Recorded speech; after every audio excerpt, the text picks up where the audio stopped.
नमस्कार। ऐसा लगता है कि पाकिस्तान में जो आतंकवादी हैं उनकी अब शामत आ चुकी है। पाकिस्तान ने जिन आतंकवादियों को पाला, अब वो चुन चुन कर या तो उनको अगवा किया जा रहा है या वो मारे जा रहे हैं। अभी ताजा मामला आया है 26/11 के मास्टरमाइंड हाफिज मोहम्मद सईद के बेटे का, जिसका नाम कमालुद्दीन है। उसको बताया जा रहा है कि पाकिस्तान के पेशावर से या खैबर पख्तूनख्वा कोई जगह है, वहां से उसको अगवा कर लिया गया कार में। और इसका पता पाकिस्तान की इंटेलिजेंस एजेंसी आईएसआई भी नहीं लगा पा रही है। आखिर ऐसा क्यों है और पाकिस्तान में इतनी खलबली क्यों है? और हाफिज सईद के बारे में सुना जा रहा है कि उसका रो रो कर बुरा हाल है। वो उसके आंसू नहीं थम रहे अपने बेटे के अपहरण के। शायद उसको ये लगता है कि उसके बेटे की हत्या की जा चुकी है। इस पूरे मुद्दे पर बातचीत करने के लिए मेरे साथ मौजूद हैं रॉ के एक्स ऑफिसर, जिनकी बारीक निगाह रहती है हर घटनाक्रम पर, एनके सूद साहब। सर, आपका स्वागत है हमारे चैनल पर। जी शुक्रिया जी। जी सर, जैसा कि मैंने आपको बताया, हाफिज सईद के बेटे का अपहरण कर लिया गया सरेआम। कार में उसको कहीं ले जाया गया है अगवा करके। अब जिस तरह के पाकिस्तान के जो हालात हैं वर्तमान में, ये जो किडनैप हुआ है, इसके पीछे किसका हाथ हो सकता है? क्या मैं अगर ये कहूं कि क्या पाकिस्तान की खुफिया एजेंसी आईएसआई ही इनको ठिकाने लगाने के लिए तैयार हो गई है या वही काम करवा रही है? वरना ऐसा क्यों हो रहा है? देखिए, देखा जाए तो हाफिज सईद को पूरी प्रोटेक्शन है पाकिस्तान की आर्मी की, पाकिस्तान की आईएसआई की। उसी तरह से उनके बेटों उनको पूरी प्रोटेक्शन है। और पाकिस्तान के अंदर ज्यादातर मिलिटेंट्स हैं, उनको भी प्रोटेक्शन दी गई है। जैसे यहाँ पे एक सिख मिलिटेंट मारा गया था खालिस्तानी पाकिस्तान के अंदर, तो उसके साथ उसका सिक्योरिटी गार्ड था। हाफिज सईद के घर को पूरे तरीके से सिक्योर किया हुआ है पाकिस्तान की आर्मी ने, पाकिस्तान की आईएसआई ने और उसके साथ उनके बच्चों, उसके लड़कों को भी, बच्चों को भी किया हुआ। क्योंकि पाकिस्तान के अंदर इस टाइम पे खतरा मंडरा रहा है। जितने भी यहाँ पे लोग हैं, पाकिस्तान के अंदर हालात इतने खराब हो चुके हैं कि आज पाकिस्तान के लोग पाकिस्तान से नफरत करने लगे हैं, पाकिस्तान की गवर्नमेंट से नफरत करने लगे हैं, और जो पाकिस्तान को सपोर्ट करते हैं उनसे नफरत कर रहे हैं। क्योंकि पाकिस्तान के अंदर 40% पॉपुलेशन इस टाइम पे गरीबी रेखा के नीचे पहुंच चुकी है। और पाकिस्तान के अंदर जो हालात हैं सुधरने का नाम नहीं ले रहे। फिर भी पाकिस्तान की आर्मी, पाकिस्तान की आईएसआई, पाकिस्तान की गवर्नमेंट की उसकी कोई अटेंशन नहीं है, कोई ध्यान नहीं है लोगों की तरफ। तो पाकिस्तान के अंदर ऐसा लगता है कि जितने भी लोग पाकिस्तान को सपोर्ट करते हैं अब उनको टारगेट किया जा रहा है। चाहे पाकिस्तान की आर्मी के लोग हों, चाहे पाकिस्तान के आईएसआई के लोग हों, चाहे पाकिस्तान के मिलिटेंट्स हों। ये भी एक आर्म है पाकिस्तान की गवर्नमेंट के या पाकिस्तान का जो सेटअप है। हाफिज सईद एक मिलिटेंट है जिसको ब्लैकलिस्ट में डाला गया था यूएस के सपोर्ट से, जबकि चाइना इसको काफी देर तक रोकता रहा। और हाफिज सईद के घर में मार्च 2023 में एक बम ब्लास्ट हुआ था। जून 23 2021 को एक बम ब्लास्ट हुआ था जिसके अंदर 3 लोग मारे गए थे। और उसके घर के आसपास इतनी पुलिस रहती है, इतनी मिलिट्री रहती है, लेकिन तब भी उसके घर के पास जो ब्लास्ट हुआ वो एक बड़ा परेशान करने वाली बात थी सबके लिए। और पाकिस्तान की ऐसी बड़ी डिस्टर्ब थी इस इशू के ऊपर। और अब उसके जो बेटे को उठाया, इससे तो हड़कंप बच गया। क्योंकि बहुत से मिलिटेंट मारे गए, एक्स मिलिटेंट थे जो इंडिया के अंदर मिलिटेंसी करते थे। हाफिज सईद का भी टोटल इन्वॉल्वमेंट थी। जो इंडिया के अंदर 26/11 का इंसिडेंट हुआ था 26/11/2008 को, जहां पे 166 लोग मारे गए थे, साथ में 8 अमेरिकन मारे गए थे। और इसीलिए शायद अमेरिका ज्यादा डिस्टर्ब था कि इसके खिलाफ एक्शन लिया जाए। लेकिन जब उसके बेटे अब कमालुद्दीन को किडनैप किया गया, जो आईएसआई के साथ में कंट्रोल में था, जिसके साथ आईएसआई और पाकिस्तान की पूरी सिक्योरिटी लगी हुई थी, और लोगों ने इसको जो किडनैप किया वो नकाब पहनी हुई थी, कार में ले गए उसको। लेकिन उन्होंने उसको मारा नहीं। गोली मार सकते थे, बड़ा इजी हो जाता उनके लिए, लेकिन उसको किडनैप करके लेके। किडनैप करने का क्या पर्पस था कि जो कमालुद्दीन है वो पाकिस्तान की जो मिलिटेंट ऑर्गेनाइजेशन एलईटी, जिसका हाफिज सईद सरगना है, उसके फाइनेंसेस देखता था। तो शायद उसको जो किडनैप करने का पर्पस है कि उसे पूरी डिटेल इकट्ठी करनी कि तुम्हारी क्या एक्टिविटी है, वहां पे एलईडी के कौन कौन से लोग हैं, किस कहाँ कहाँ फाइनेंसेस है, कहाँ कहाँ से पैसे आते हैं, कौन इसको जनरेट करता है, और पूरा सेटअप। और जो दूसरा बेटा था वो इंडिया के अंदर मिलिटेंट भेजने का काम करता था। अभी वो तो खैर पकड़ा नहीं गया, शायद उसको किडनैप कर लिया जाए इन लोगों जी के जी, वो द्वारा। हाफिज तलहा नाम है उसका। जी हाँ, हाफिज तलहा। हाँ, तो देखिए मेन बात क्या है कि इसको जो किडनैप किया और उसके बाद इसका पता नहीं चला पाकिस्तान के आईएसआई को, जिसको पाकिस्तान के लोग कहते थे बड़ी पावरफुल है, बड़ी एफिशिएंट है। अब देखो पाकिस्तान के अंदर जो भी हालात हैं उसके अंदर कौन रिस्पॉन्सिबल है? मेन है पाकिस्तान का इंटेलिजेंस सिस्टम, जो इस टाइम पे टोटल कोलैप्स हो गया, फेल हो चुका। और एक बड़ी स्ट्रॉन्ग इंडिकेशन मिलती है सबको कि पाकिस्तान के जो आईएसआई के जो कुछ लोग कहते थे बड़ी स्ट्रॉन्ग है, बड़ी एफिशिएंट है, टोटली खत्म हो चुकी है, क्योंकि पाकिस्तान की आईएसआई इंटरनल एक्सटर्नल दोनों देखती है पाकिस्तान के अंदर। और जो कमालुद्दीन का किडनैपिंग है, और इसको जो आर्मी ढूंढ पा रही है, पूरी फोर्स लगी हुई है, आईएसआई नहीं ढूंढ पा रही, तो इससे उम्मीद ये लगाई जा रही है कि शायद इससे क्वेश्चनिंग करके इसको दफना दिया गया मार के। इसकी पूरी उम्मीद लगाई जा रही है, इसीलिए हाफिज सईद भी बहुत ज्यादा परेशान है। लेकिन जो लोगों ने इंफॉर्मेशन गैदर की, क्या पर्पस था उनका? उनका पर्पस ये हो सकता है कि वो पूरी डिटेल इकट्ठी करना चाहते हो हाफिज सईद के खिलाफ, और इसके जो पूरा सेटअप है उसके बारे में। और जो मेन चीज क्या होती है, जो वहां पे गैंग वॉर होता है, पैसा, और इसके पैसे पे कैसे कब्जा किया जाए, क्योंकि इनका जो पैसा होता है वो छुपा के रखा जाता है कहीं ना कहीं। तो इसके बेटे को किडनैप करने का पर्पस है कि शायद इसके पैसे की डिटेल लेनी, इसकी ऑर्गेनाइजेशन उसकी डिटेल लेनी, क्योंकि अब हाफिज सईद भी शायद मुझे लगता है बूढ़ा हो चुका है, और कुछ लोग ये चाहते हो कि ऐसे आदमी बाहर निकले ताकि हम आगे आए, चाहे इंडिया के खिलाफ चाहे कहीं और। जी। लेकिन ये बड़ा झटका है पाकिस्तान की आर्मी को, पाकिस्तान के आईएसआई को, और पाकिस्तान के मिलिटेंट ऑर्गेनाइजेशंस को। वो इस टाइम पे घबराए हुए हैं। इस साल के अंदर 3 पाकिस्तान के मिलिटेंट जो कश्मीर में आतंकवाद फैलाते थे पहले सालों में, उनको मार दिया गया, वो मर गए गैंग वॉर के अंदर। और इसी तरीके से पाकिस्तान के अंदर कुछ खालिस्तानी वो मारे गए, कनाडा के अंदर भी 2 खालिस्तानी मारे गए।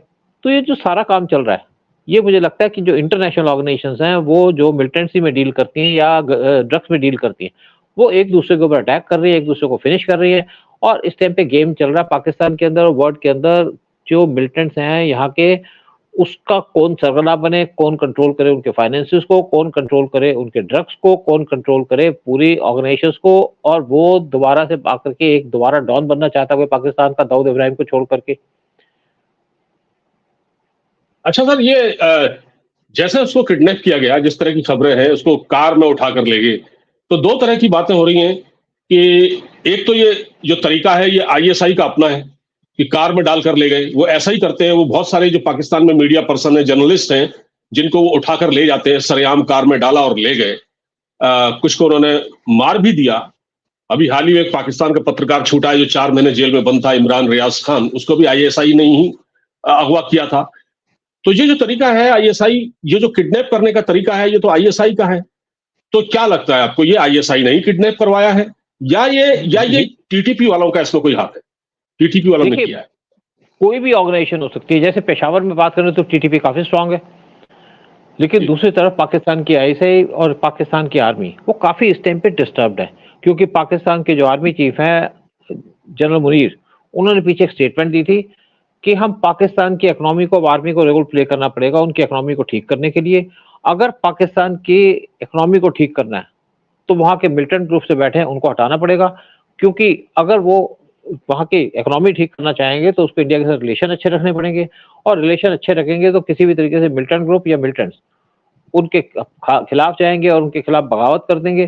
तो हो सकता है एक तरीके से वो छोटे कुछ लोगों को यहाँ से निकाल रहे हो, एलिमिनेट करें, ताकि वो अपनी कंट्री को बचा सके, क्योंकि पाकिस्तान के अंदर 40% जो पॉपुलेशन है वो इस टाइम पे पॉवर्टी लाइन में पहुंच गई है, और पिछले 1 साल के अंदर 1.5 करोड़ लोग वो पॉवर्टी लाइन के नीचे पहुंच गए हैं। और इस टाइम पे पाकिस्तान की जो पॉपुलेशन है वो है 22 करोड़, उसमें से 9.5 करोड़ पॉवर्टी लाइन के नीचे हैं। पॉवर्टी लाइन का मतलब है कि पाकिस्तान के अंदर कोई भी आदमी की जो इनकम हो $3.15 की, वो पॉवर्टी लाइन के नीचे आ जाता है। और आप सोचिए $3.15 क्या होते हैं पाकिस्तान के अंदर, जब चीजें इतनी महंगी हैं, खाने पीने की चीजें नहीं है और पाकिस्तान के अंदर चीजों की शॉर्टेज है। अभी आर्मी ने पाकिस्तान के अंदर एक नया कैंपेन शुरू किया, यानी कि अपने ट्रैक्टर छोड़कर, अपने टैंक छोड़ के ट्रैक्टर लेने शुरू कर दिए उन्होंने, और पाकिस्तान के अंदर 1 लाख से एकड़ से ज्यादा जमीन पे कब्जा कर लिया ताकि यहाँ पे वो खेती कर सके और पाकिस्तान की इकोनॉमी को प्रॉप अप कर सके। ये प्लान है इनकी। तो पाकिस्तान की आईएसआई भी हो सकती है इसके पीछे, कमालुद्दीन को किडनैप करना या सब कुछ करना, नहीं तो कोई टीटीपी भी हो सकती है, क्योंकि उस एरिया के अंदर टीटीपी काफी स्ट्रांग है, उसका काफी रोल है। और टीटीपी बहुत खिलाफ है पाकिस्तान की आर्मी को और पाकिस्तान के आईएसआई के, और जो मिलिटेंट ग्रुप सपोर्ट करते हैं पाकिस्तान की गवर्नमेंट को, उनके भी खिलाफ है। तो सब कुछ चीज है, लेकिन अच्छी खबर है इंडिया के लिए भी, अच्छी खबर है हिंदुस्तान के लिए, और अच्छी खबर है पूरे वर्ल्ड के लिए कि ऐसे मिलिटेंट का रास्ता साफ किया जा रहा है। और पाकिस्तान के अंदर एक खौफ बैठा हुआ है उनके मिलिटेंट ग्रुप्स के अंदर और मिलिटेंट्स के बीच में कि कौन उनको मार रहा है।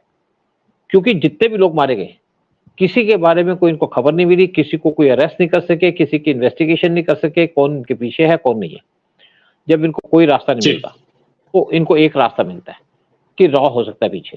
खैर, इनकी अपनी हाँ, प्रेज़म्पशन है, इनकी अपनी सोच है, और अगर ये रॉ को तगमा देना चाहते हैं तो देते रहे, हम तो ले लेंगे। हम पावरफुल हो जाते हैं, जी हमारी डर बैठ जाता है पूरे वर्ल्ड के अंदर, और ऐसी चीज़ों के साथ अगर आपको मेडल मिलता है, तो आपकी ऑर्गेनाइजेशन को भी काफ़ी स्ट्रेंथ मिलती है ऐसी चीज़ों से। लेकिन हमारी ये पॉलिसी नहीं है, हमारा ये प्रोग्राम नहीं है, किसी को मारना या किसी को किडनैप करना। बिल्कुल ठीक कहा आपने। और सीधी बात यह है कि अब टीटीपी ने अगवा किया है या आईएसआई ने खुद अगवा किया है, क्योंकि ये जो टेररिस्ट हैं जितने भी, क्योंकि ये अब पाकिस्तान की फौज पर, वहां की आर्मी पर, एस्टेब्लिशमेंट पर बोझ बन चुके हैं, क्योंकि पाकिस्तान के पास अब देने के लिए पैसे नहीं हैं, और खुद वो अपने देश में जो अपनी मूलभूत जो बुनियादी सुविधाएं हैं अपनी जनता को नहीं दे पा रहे हैं। आईएमएफ से जो लोन मिलता है वो पैसा भी कहाँ खर्च हो रहा है उसकी कोई अकाउंटेबिलिटी नहीं है। लेकिन सर झंडा ऐसा भी ये कहा आप जा रहा है। जी अब एक और देखिए, जब 40 इनको मिला ना आईएमएफ से लोन, पहला काम क्या किया, जी इन्होंने एक झंडा लगा दिया 40 करोड़ का। तो हाँ जबकि आईएमएफ ने कहा था जी पैसे को यूज करो, तो बेसिकली क्या है कि यहाँ पे एक दूसरा हिसाब, अब देखिए जैसे करतारपुर कॉरिडोर है, क्योंकि इनका ध्यान आ गया हाँ खालिस्तानियों की तरफ, करतारपुर कॉरिडोर को हाँ, दोबारा से डेवलप कर रहे हैं। वहाँ पे ये बना रहे हैं जैसे रेस्टोरेंट, वहाँ कॉटेज बना रहे हैं, वहाँ पे खाने पीने की चीजों का अरेंजमेंट किया जा रहा है, और इसके ऊपर कई बिलियन रुपीस खर्च रहे हैं। ये पैसा नहीं है लेकिन खर्चेंगे। तो मुझे लगता है कि जी इनका ध्यान कश्मीर से हट करके दूसरी तरफ आ गया, खालिस्तान की तरफ। इसीलिए जो कश्मीरी मिलिटेंट है या जिनकी इन्वॉल्वमेंट थी कश्मीर के अंदर, उनको धीरे-धीरे उनका सफाया किया जा रहा है पाकिस्तान की आईएसआई के द्वारा ही, या पाकिस्तान की गवर्नमेंट के द्वारा। अच्छा, एक खबर और मैंने पढ़ी थी कि पाकिस्तान की आर्मी ने, क्योंकि ये जितने भी लोग हैं, चाहे वो हाफिज सईद हो, चाहे मसूद अजहर हो, चाहे लखवी हो, या जितने भी टेररिस्ट पाकिस्तान में हैं, ये दरअसल कहीं ना कहीं आर्मी के एसेट्स रहे हैं। मुशर्रफ ने तो कहा था अपने दौर में कि हम खुद पाकिस्तान भारत के अंदर मुजाहिदीन भेजते हैं लड़ने के लिए, उसकी वीडियो वायरल हुई थी बाकायदा।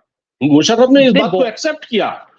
तो बहुत सर ये आईएसआई के मैं लोगों ने पूछ भी रहा हूं कहा। कि अब जी जी, तो ये भी मैंने सुना था कि इस डर की वजह से, जिस तरह से इनको अगवा किया जा रहा है या मारा जा रहा है, उस डर की वजह से आर्मी ने इन लोगों को, इन टेररिस्ट को सेफ हाउस में भेजने का फैसला किया है।